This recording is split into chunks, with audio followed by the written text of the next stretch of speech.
शरद ऋतु की पावन बेला में जब पूर्णिमा की रात्रि है, शरद पूर्णिमा, चंद्रदेव पूर्व दिशा में, चंद्रदेव प्राची दिशा में अपनी 16 कलाओं के साथ पूर्ण रूप से आए हैं। और ऐसी सुंदर पूर्णिमा की रात्रि में जब यमुना जी की तरल तरंगें यमुना जी के पुलिन को, यमुना जी के तट को आ करके स्पर्श कर रही हैं, छू रही हैं। यमुना का पानी बार बार तट पे आता है, फिर जाता है, फिर आता है, फिर जाता है, लहरें उठ रही हैं यमुना जी में। उस रात्रि में कमल के फूल भी खिले हुए हैं। अब आप सोचो, रात में कमल के फूल खिलते हैं? खिलते हैं? क्या सुना है हमने? सूर्योदय के साथ खिलेंगे और सूर्यास्त में बंद। लेकिन उस दिव्य रात्रि में कमल के फूल भी खिले हुए हैं यमुना जी में। यमुना जी में कमल के फूल और यमुना जी के किनारे न जाने कितने कितने सुगंधित पुष्प खिले हैं। और उन सब की सुगंध वायु के साथ मिलकर के वायु को सुगंधित कर रही है। खुशबू वाली हवा, शीतल मंद सुगंध, वायु का वेग यमुना जी के तट पे प्रवाहित हो रहा है। और ऐसी सुंदर रात्रि, शरद पूर्णिमा की दिव्य रात्रि में भगवान आनंद कंद श्री कृष्ण चंद्र ने अपनी बांसुरी का वादन करना, बांसुरी को बजाना शुरू किया। और जब भगवान ने बांसुरी बजानी शुरू की तो वेद व्यास जी भागवत में लिखते हैं, इति वेणुरवं राजन् सर्वभूत मनोहरम श्रुत्वा ब्रजस्त्रिया सर्वा वर्णयन्ता भिरे भिरे। कहा इति वेणुरवं राजन। सुखदेव जी परीक्षित को बता रहे हैं, महाराज इति वेणुरवं, यही तो कृष्ण का वेणुरव है। यही तो कृष्ण का वेणुरव मतलब वेणु गीत है। कौन सा गीत है? वेणु। भागवत के 5 गीत, वेणु गीत, गोपी गीत, प्रणय गीत, युगल गीत, भ्रमर गीत, भागवत के 10वें स्कंद के ये 5 गीत हैं। वेणु, गोपी, प्रणय, युगल, भ्रमर। तो वेणु गीत क्या? ये वेणु गीत है। जब भगवान ने बांसुरी बजाई है तो इति वेणुरवं राजन। सुखदेव जी परीक्षित को कह रहे, महाराज यही तो कृष्ण का वेणुरव है, यही तो कृष्ण का वेणु गीत है। क्या कहा? ये सर्वभूत मनोहरम, जिस वेणु रव ने संसार के समस्त प्राणियों के मन को मोह लिया। और प्राणी में सिर्फ मनुष्य नहीं, प्राणी में सब आते हैं, पशु पक्षी जीव जंतु चर अचर सब। इति वेणु रवम राजन सर्वभूत मनोहरम। महाराज यही कृष्ण का वेणु रव है, जिसने संसार के प्रत्येक प्राणी के मन को मोह लिया है। गोपियों ने जब बांसुरी की आवाज सुनी तो वो तो पागल सी हो ही गई। गोपियों के अतिरिक्त वेद व्यास जी भागवत में लिख रहे हैं कि जब वृंदावन की गैयों ने भगवान की बांसुरी को सुना, वृंदावन की गायों ने जब भगवान की बांसुरी को सुना तो गायों के जो कान हैं वो सामान्यतया नीचे की तरफ झुके होते हैं। लेकिन उस दिन गैया के कान भी कैसे हैं? खड़े हो गए अपने आप, मानो वो सुन रही है। गाय के कान खड़े हैं। और कहा कुछ गाय उस बांसुरी को सुनकर के इतनी ज्यादा प्रेम में, इतने ज्यादा ममत्व में, इतनी ज्यादा वात्सल्य में डूबी हैं कि गैया के थन से अपने आप दूध बह रहा है। ये स्थिति तब आती है जब एक गाय अधिक प्रेम में, ममत्व में, वात्सल्य में डूबे। तो बांसुरी सुन के गाय इतनी ज्यादा ममत्व में डूब गई कि उसके थनों से अपने आप दूध बह रहा है। ऐसी स्थिति गाय की। बछड़ों की स्थिति कैसी? कहा गैया के बछड़े जो हैं वो गैया के थन से लग कर के दूध खींच रहे हैं, पी रहे हैं। लेकिन जब बांसुरी सुनी तो दूध खींचा तो, लेकिन ना वो दूध को गले के नीचे पहुंचा रहे हैं, ना मुंह से बाहर निकाल रहे हैं।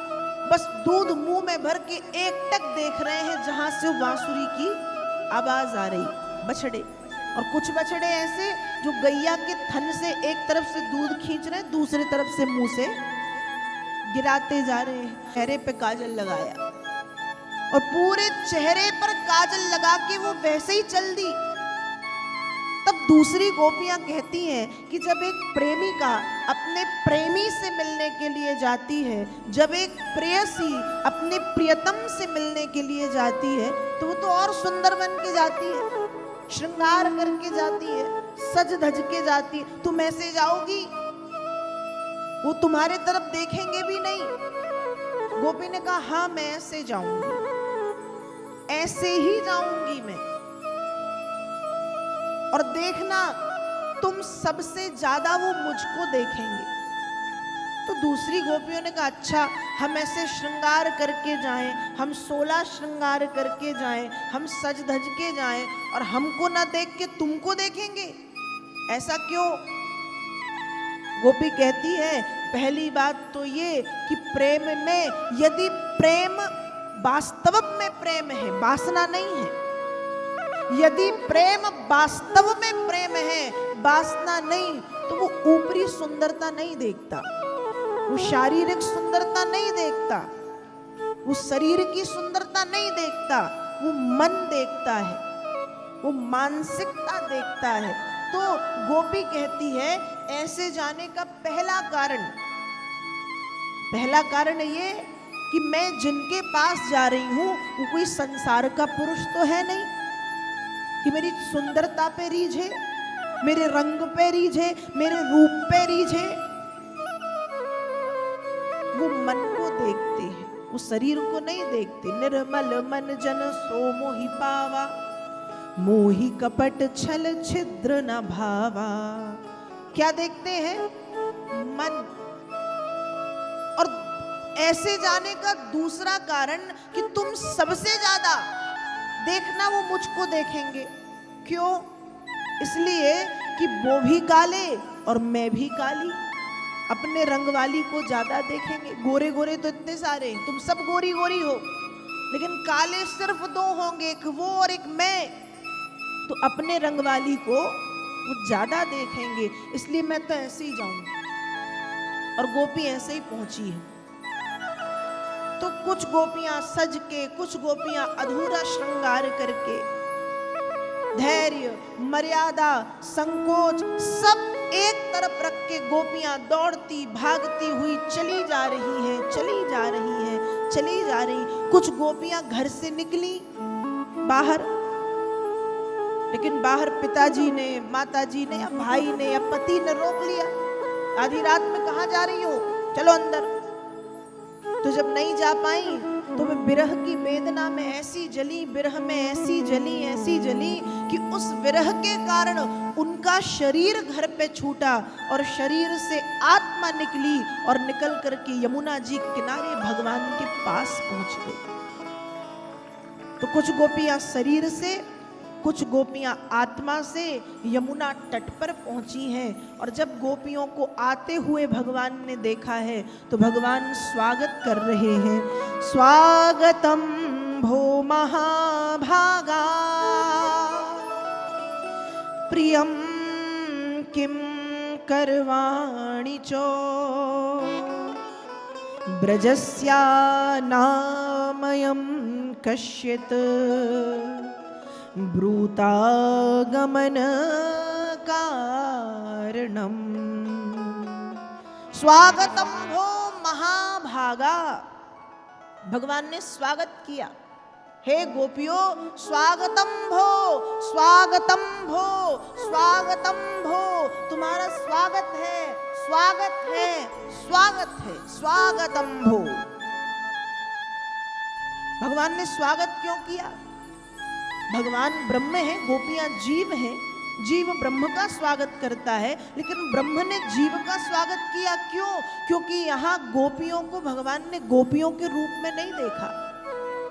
यहाँ भगवान ने गोपियों को ब्रज की शक्ति के रूप में, ब्रज की विभूति के रूप में देखा है। और ब्रज की शक्तियों को, ब्रज की विभूतियों को जब भगवान ने अपनी ओर आते हुए देखा तो भगवान कह रहे स्वागतम भो महाभागा, प्रियम किम करवाणि चो। तुम्हारा स्वागत है, क्या कर सकता हूं मैं तुम्हारे लिए?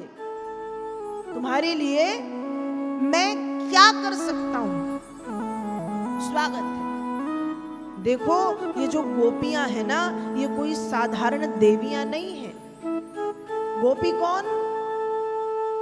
त्रेता युग में जब राम जी जनकपुर पहुंचे हैं और जनकपुर की देवियों ने जब राम जी के सौंदर्य को, राम जी की सुंदरता को देखा है, तो जनकपुर की देवियां मन ही मन सोच रही हैं कि प्रभु ऐसी कृपा करो कि कभी हमें भी आपका सानिध्य मिले। राम जी ने मन के भाव समझे। राम जी ने कहा अभी तो मर्यादा पुरुषोत्तम के रूप में हूं, लेकिन द्वापर में जब पूर्ण 16 कलाओं के साथ आऊंगा तो आप सब गोपी बन के पधारिए। तो जनकपुर की देवियां गोपी बन करके पहुंची। वेदों की ऋचाएं, 4 वेद हैं, ऋग्वेद, यजुर्वेद, सामवेद, अथर्ववेद।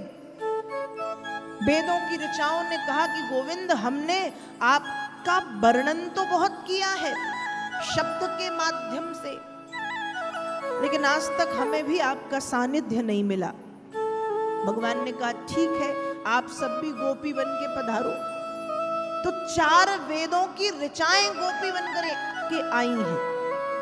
और डंडक वन की ऋषि पत्नियां, जब राम जी डंडक वन पहुंचे हैं और डंडक वन की ऋषि पत्नियों ने जब राम जी को देखा है तो उनके मन में भी ये भाव है कि हे प्रभु हमें भी कभी आपका सानिध्य मिले। तो डंडक वन की ऋषि पत्नियों को भी गोपी बन के आने का आदेश मिला है।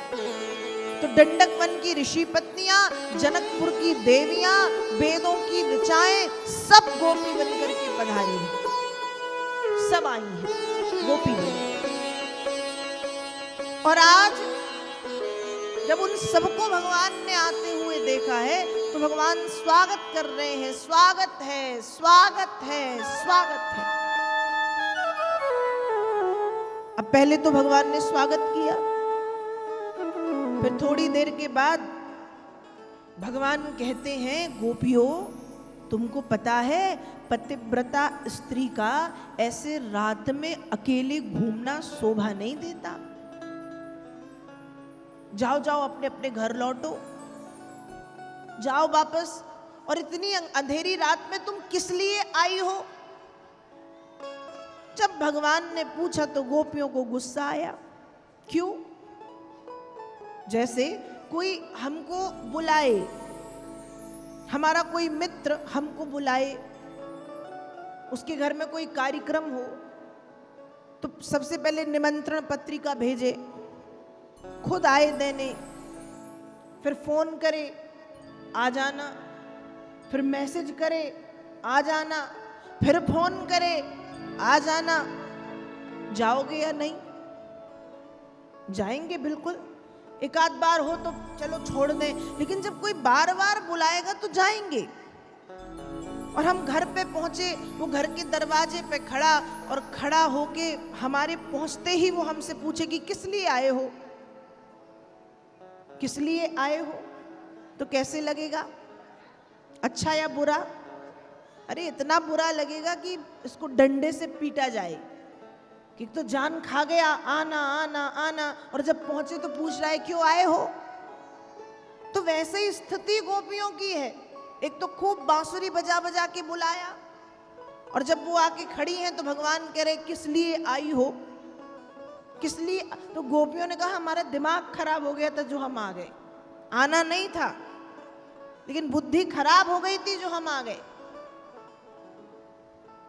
भगवान ने कहा तू पतिव्रता नहीं हो क्या, रात में अंधेरी रात में अकेले घूम रही हो, अरे लौटो अपने पति के पास, कैसी पतिव्रता स्त्री हो तुम। गोपियों ने कहा कृष्ण एक बात बताओ, हमारे पतिदेव कहीं बाहर जाएं 8 दिन के लिए, 10 दिन के लिए, महीने भर के लिए, और अपनी एक मिट्टी की मूर्ति हमको पकड़ा जाए कि जब तक हम नहीं हैं इसको पति मान के इसकी सेवा करो, जैसे भगवान का पूजन करते ना वैसे, क्या करना चाहिए। कृष्ण ने कहा बिल्कुल पति की आज्ञा मान के करो। कहा और भगवान जब हम 8-10 दिन पूरे हों और मूर्ति की सेवा में लगे हों और दरवाजे पर सच्चे वाले पति आके दरवाजे खटखटा रहे हों तो हमको क्या करना चाहिए, उस मिट्टी की मूर्ति की पूजा को पूरा करना चाहिए या दरवाजे पर खड़े सच्चे पति का स्वागत करना चाहिए। भगवान बोले ये भी कोई पूछने की बात है, उस मिट्टी की मूर्ति को फेंको फांको और जो पति दरवाजे पे साक्षात खड़ा है उसका स्वागत करो। तो गोपियां कह रही हैं बस हम भी तो वही कर रही हैं। भगवान बोले मतलब, कहा मतलब ये कि घर पे जो बैठा है वो मिट्टी का पति है, हाड़ मांस, आज है कल मर जाएगा। जब हमें सच्चे पति के रूप में जगत पिता की प्राप्ति हो गई है तो हम क्यों हाड़ मांस के पति की सेवा में अपने जीवन को बर्बाद करें। हमें आप नहीं मिलते तो हम उनकी सेवा करते, लेकिन जब हमको आप मिल गए हैं सच्चे पति के रूप में, जगत पिता जगत पति ब्रह्म की प्राप्ति हमें हो गई है, तो हम क्यों मिट्टी की सेवा में अपने जीवन को बर्बाद करें, अपने जीवन को नष्ट करें। ऐसे गोपियों ने जब कहा भगवान निरुत्तर हो गए, और जब भगवान निरुत्तर हुए तो फिर भगवान ने गोपियों के साथ रास लीला की। रास लीला में हर 2 गोपी के बीच में एक कृष्ण है, एक गोपी एक कृष्ण, एक गोपी एक कृष्ण, एक गोपी एक कृष्ण, सैकड़ों गोपियां, सैकड़ों कृष्ण। कृष्ण कैसे कृष्ण लग रहे हैं काले काले बादलों की तरह श्याम वर्ण के, और गोपियां लग रही हैं बादलों में चमकने वाली बिजली की तरह सफेद स्वच्छ धवल। और रास लीला की ऐसो रास रच्यो वृंदावन, बज रही पायल की झनकार, पायल की झनकार बज रही, पायल की झनकार, ऐसो रास रच्यो वृंदावन, बज रही पायल की झनकार। ऐसा रास लीला प्रभु ने प्रारंभ की। रास लीला करने के बाद गोपियों को आ गया अहंकार। क्या आया? और ध्यान रखिएगा, हमेशा एक बात याद रखिए कि भक्ति मार्ग की सबसे बड़ी बाधा है जीव का अहंकार। जैसे बहुत सारा दूध रखा है बर्तन भर के, और उस दूध को खराब करने के लिए सिर्फ 1 बूंद नींबू की काफी है, सिर्फ 1 बूंद। इतना सारा दूध भी है, सिर्फ 1 बूंद नींबू की डालना है, पूरा का पूरा दूध फट जाएगा। वैसे ही हम कितनी भी भक्ति करें और इतना सा भी अहंकार यदि हमारे मन में उस भक्ति का आ जाए ना, तो हमारी भक्ति निरर्थक है। भक्ति मार्ग में अहंकार नहीं होना चाहिए। भक्ति मार्ग में तो जितने ज्यादा हम विनम्र बन सकें, हम तो कुछ नहीं जानते, वो भक्ति मार्ग है। मतलब सवरी जैसी भक्ति कि जीवन भर राम जी का इंतजार किया है, और जब राम जी सामने जाके खड़े हुए तो क्या कह रही है कि प्रभु मैं जाति की भीलनी हूं, मैं कुछ नहीं जानती, मैं कुछ नहीं जानती। जो भक्ति की प्रतिमूर्ति है, जो साक्षात भक्ति है, वो कह रही मैं कुछ नहीं जानती। भक्ति में अहंकार नहीं चाहिए।